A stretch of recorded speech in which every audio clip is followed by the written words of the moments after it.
Sport Actu, c'est l'actu sport. En ce jeudi 1er septembre, que s'est-il passé? On démarre avec du football, 5ème journée de Ligue 1. Tous les matchs avaient lieu hier soir. Paris, Marseille et Lens se sont imposés face à Toulouse, Clermont et Lorient et restent donc tous les trois en tête du classement à égalité de points. Lens passe toutefois devant Marseille grâce à sa très large victoire 5-2 face aux Bretons. Lyon s'est également imposé face à Auxerre et est 4ème à 3 points, juste devant Montpellier qui a battu Ajaccio. Dans le choc breton entre Rennes et Brest, les Rennais se sont imposés 2-1. Enfin, Monaco, après son nul face au Paris Saint-Germain dimanche, a concédé une lourde défaite 4-2 face à 3 et est 16ème juste devant la zone de relégation où se trouvent Brest, Strasbourg, Angers et Ajaccio. En cyclisme, 12ème étape de la Volta, victoire de Richard Carapaz de la Ineos Grenadier. Le leader Remco Evenepoel a lui chuté, mais n'a pas perdu la tête du général. Un mot sur Julien Alaphilippe qui a lourdement chuté comme je vous le disais hier.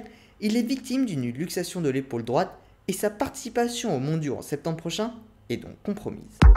En tennis, suite du deuxième tour de l'US Open, Serena Williams, qui joue son dernier tournoi, a créé l'exploit de battre Anna Kontaveit, joueuse numéro 2 mondiale. Elle se qualifie donc pour le troisième tour, tout comme Cory Gauff, Madison Keys, Shelby Rogers, Layla Fernandez, Caroline Garcia, Iga Swiatek, Jessica Pegula et Belinda Bencic. Maria Sakkari et Barbora Krejcikova ont elles été éliminées. Chez les hommes, Benjamin Bonzi a été éliminé par Nick Kyrgios, tout comme Clément Grenier par Matteo Berrettini et Arthur Hinderknecht par Daniil Medvedev.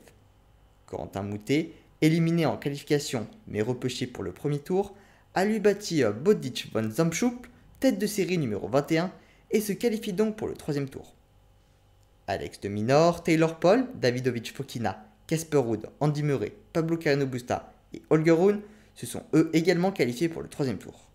Félix Auger-Aliassime a lui été éliminé. En volley, les Français connaissent depuis hier soir leur adversaire des huitièmes de finale pour le mondial, ce sera le Japon. Les Japonais les avaient déjà rencontrés en quart de finale de la Ligue des Nations il y a un mois et les Français s'étaient imposés 3-7-0, bien que les Japonais avaient dû faire avec l'absence de joueurs cadres blessés, dont leur capitaine qui sera cette fois-ci bien présent. Enfin en water-polo, suite de l'Euro, les Français se sont inclinés 13-7 face à la Croatie qui joue à domicile. Les Français sont donc en position défavorable et ils ne doivent absolument pas perdre demain face à Malte pour se qualifier en huitième de finale. Voilà pour les actualités du jour, à demain dans Sport Actu.